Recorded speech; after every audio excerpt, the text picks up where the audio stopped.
Speaking now is the party leader, Mmusi Maimane. Let's listen in. Below 20%. The greater tragedy is the fact that for many of our young people are ending up in the streets where too many of them are not only unemployed, but they are unemployable. With 2 out of 3 young people facing the prospect of not finding a job.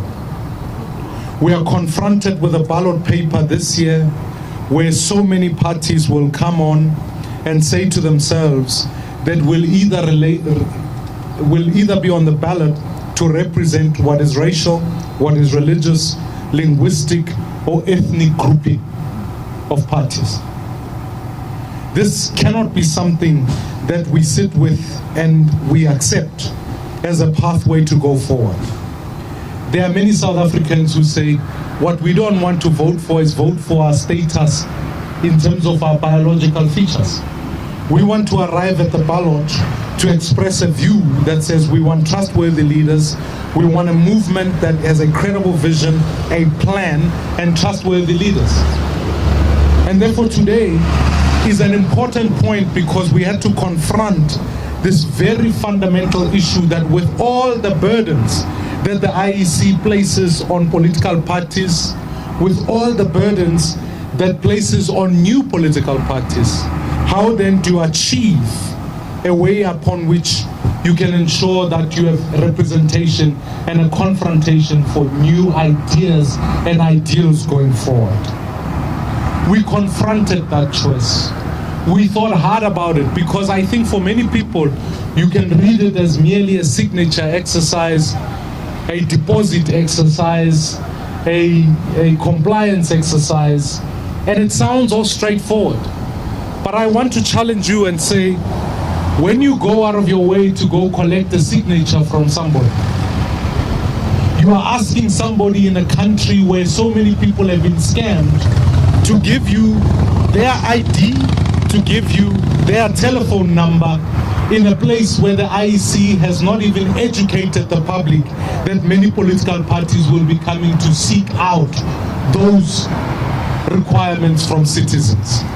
We all know how to register to vote, but very few South Africans know how to register a political party to be on the ballot. It was the first time people have ever had to do that. Secondly, people know that the status quo that sits in Parliament doesn't have to comply with this. So it's not universal in that everybody has to do this exercise. It's only a few who are new and contesting. When we fought in the Constitutional Court to say this will be a burden even for independent candidates, the court heard us.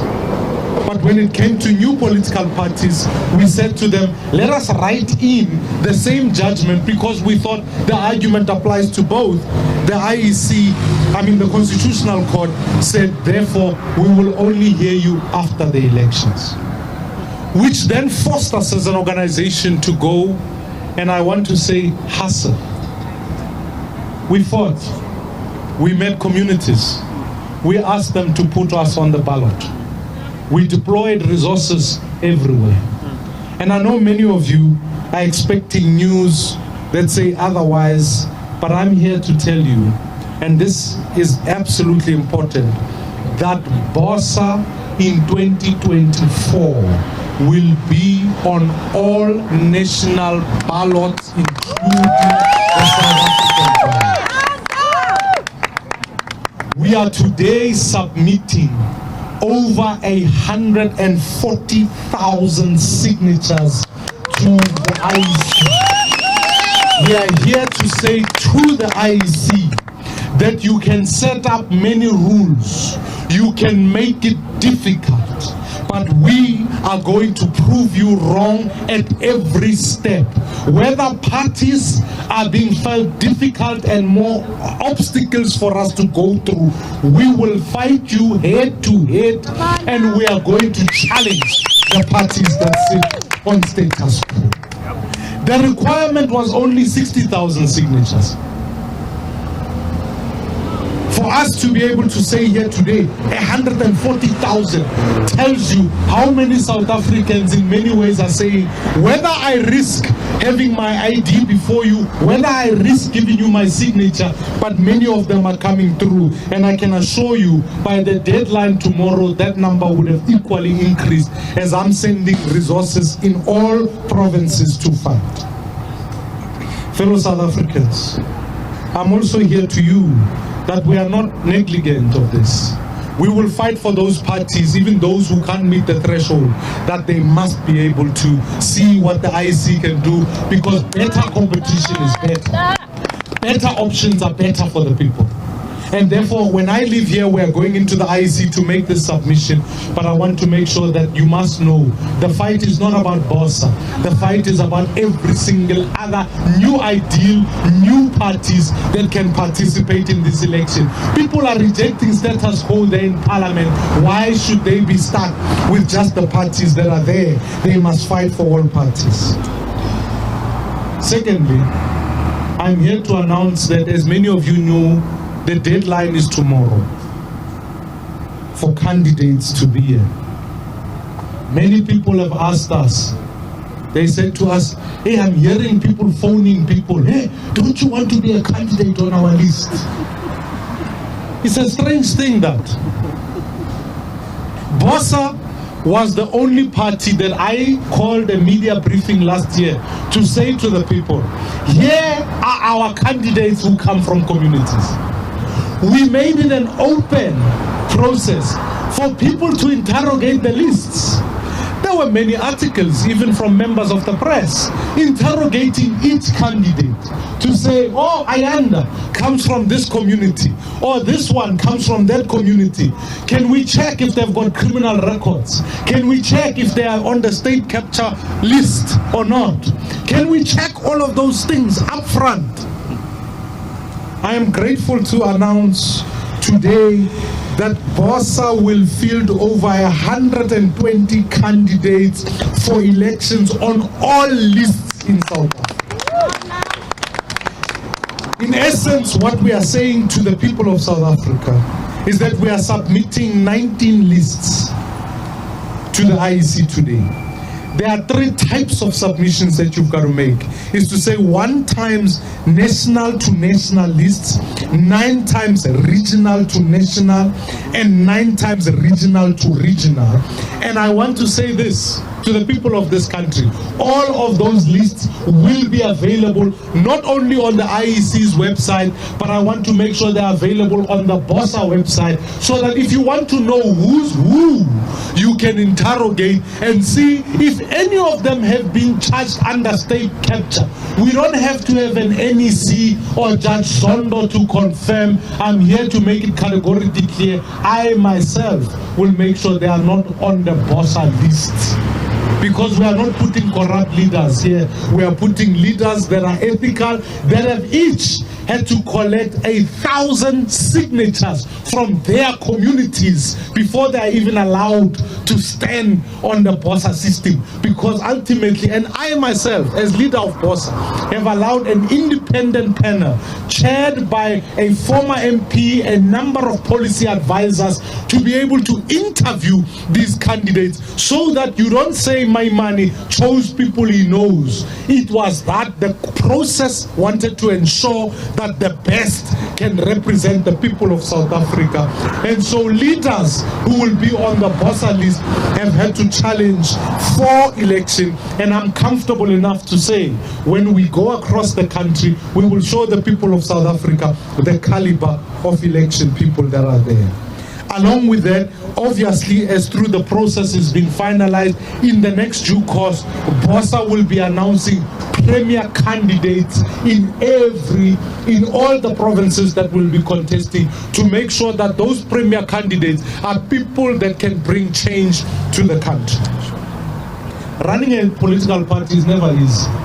People say you must just get on internet and have Twitter or AX or Instagram or Facebook, all of those things. Have a logo and then you'll be fine. No. Running a political party is a function of being able to mobilize society.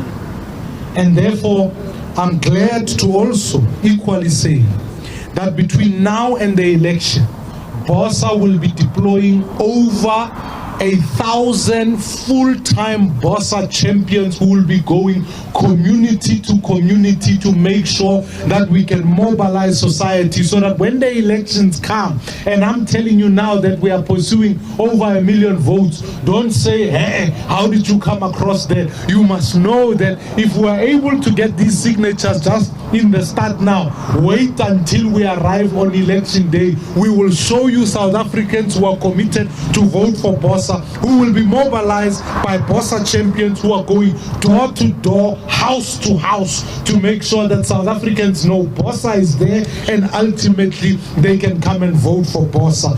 Forward, Bossa, forward. The second challenge is obviously that of raising money. Bossa has launched an online crowdfunding platform. I'm excited about this, and on all of our platforms, websites, all of that, you can pledge. And I want to tell you, this is something that internationally is quite well known, but in South Africa, we are the first ones pioneering this thing. South Africans have come and pledged as little as 500, 200, 100, thousands have been pledging to say, I will put money in Bossa. Come on. And what that has meant is that ultimately in the fundraising exercise, more and more people are contributing to Bossa. Anyone who has contributed over 100,000, that number is available through the IEC. But I'm grateful to say, in the next number of weeks, people don't know this, but to poster a country takes millions and millions of rands. And watch, in the next number of weeks, Bossa will be flighting posters across the country to tell South Africans that Bossa is available for you to vote for and to communicate this powerful message of our jobs plan. Bossa stands for nothing else. We want to put a job in every home. We want to make sure all South Africans, at least in every household, someone has a job. People who have households that have jobs need to be reminded that a household without a job is as much an issue for all of us as those with jobs. Because if communities face unemployment, this remains a crisis. If you want to violate someone's dignity, ensure that they are without a job and face poverty. Poverty ultimately robs citizens of dignity, and dignity is one of those rights enshrined in our Constitution we may dare never deviate from. What Ayanda was saying as she was speaking about not having water, I've been in communities in Limpopo and I've asked myself this question over and over again. Why? How do you bath? How do you wash for days without water? Where's the dignity in that? But as I've met business and industry, how do you run a business without water? We talk about the tourism sector as a sector that's able to create jobs. You speak to any hotel and ask them, how do you run a hotel without water? They will tell you that the tourists arrive, they see signs that say there is no water, and they promise never to come back. Furthermore, when you are without water, how do you run hospitals? How do you ensure children go to school? We have a government that, whilst we can describe it loosely as basic services, let's dare never forget that it is a violation of the Constitution. So if President Zuma was a constitutional delinquent, I want to assure that Ramaphosa's government is constitutional violators.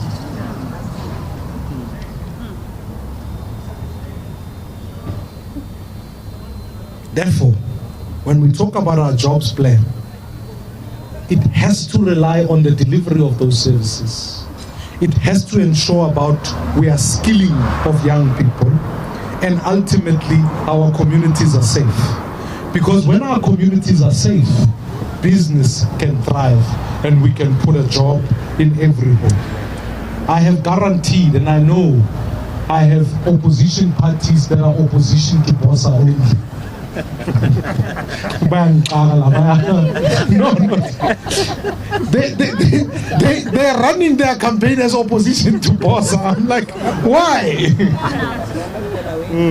I want to say to them, when we said a Bosa government will deliver 2 million jobs in the first 5 years, we understood what it takes. The macroeconomic stability, the stimulation of SMEs, the ensuring that the township economy is funded, and ultimately the delivery of a national civilian service that will absorb young people into the workspace. This is still something that we are going to achieve. And all of those who say things for Manka Pakama, I want to say this to them. This contest is not about big versus small. It's about old versus new. Yes. They are old and running old ideas. We are new and bringing fresh, new leaders who can deliver. So in conclusion, ladies and gentlemen, I want to highlight, when we will meet you in the streets, we will ensure that where we are, communities and everywhere, we will be meeting citizens. I've been engaged with a number of political parties. And in the next couple of days, we will be announcing strongly the number of parties that are going to be working together with Bosa on the ballot. I don't buy the MPC. We have a ballot that says Bosa will be there. And in the next few, as we work with religious bodies, civic society organizations, political parties, I am telling you now, come these elections in 2024, the future of Bosa is one of high competition, high impact, but a partnership with all South Africans to be able to deliver the million votes that we need in 2024 to be able to bring change. So fellow South Africans, with those news, I'm happy to take questions. Thank you, Kialeboga and Nkosi Mbusi.